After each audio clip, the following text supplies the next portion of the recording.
Ayan, good morning mga idol. Ito nga at kanina pa ako gising madaling araw. Ayan, nakapaglinis na ako ng kusina, ng lababuhan. Ayan, at saka nagluluto na rin ako mga idol. Ayan yung aking niluto. At saka ito mga idol. Ito yung aking labahan ngayon. At ito nga mga idol. Daling araw pa lang. Ayan.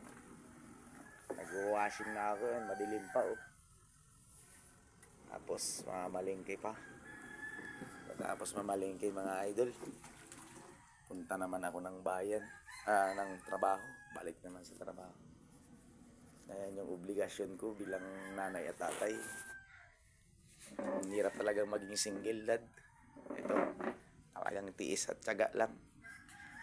Yun lamang po at maraming salamat sa inyo. God bless po sa inyong lahat. Good morning po. Mabuhay tayong lahat.